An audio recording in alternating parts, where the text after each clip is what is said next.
Rouler en hiver sous le soleil, c'est particulier. L'air est frais, mais pas mordant.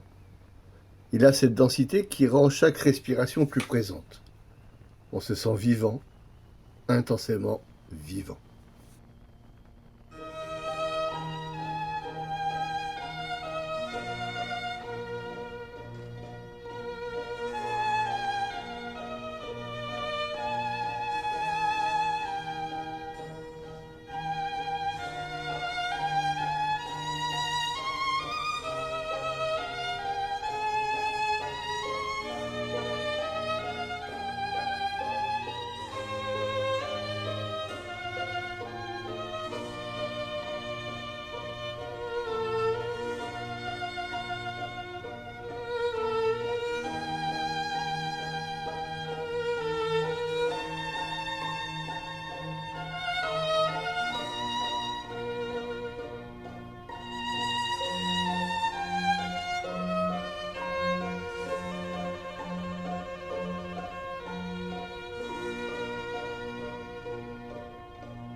En arrivant près du lac, le paysage change doucement, l'espace s'ouvre, la lumière se reflète sur l'eau, et déjà, à distance, je comprends que le niveau a monté. Rien à voir avec cet été. Cet été où le lac était historiquement bas, les berges étaient nues, presque méconnaissables. La terre craquelée racontait la sécheresse. On avait l'impression de découvrir un paysage inédit, presque fragile. J'avais d'ailleurs filmé ce moment, une sorte de témoignage d'une période extrême.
Aujourd'hui, c'est tout l'inverse.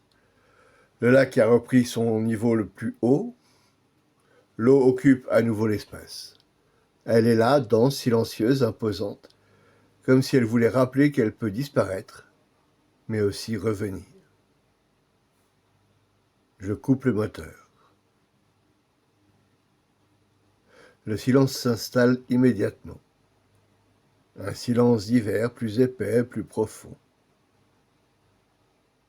Un pêcheur est loin.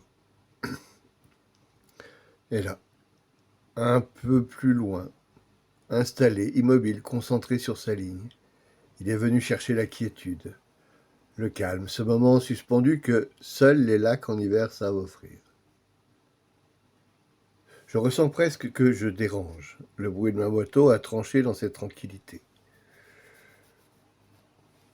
Même si je ne suis resté que quelques secondes, moteur allumé, dans ce décor feutré, tout son paraît amplifié. Je reste discret, je regarde le niveau de l'eau, j'observe les berges, je compare mentalement avec les images de cet été. C'est fascinant de voir à quel point un même lieu peut changer en quelques mois. La nature ne cesse jamais de bouger, elle évolue, elle s'adapte, elle corrige, elle compense. 42 jours de pluie, c'est long. On s'en est parfois plaint. Trop de gris, trop d'humidité, trop de ciel bas. Et pourtant, aujourd'hui, on voit leurs résultats. L'eau est revenue, le lac respire à nouveau.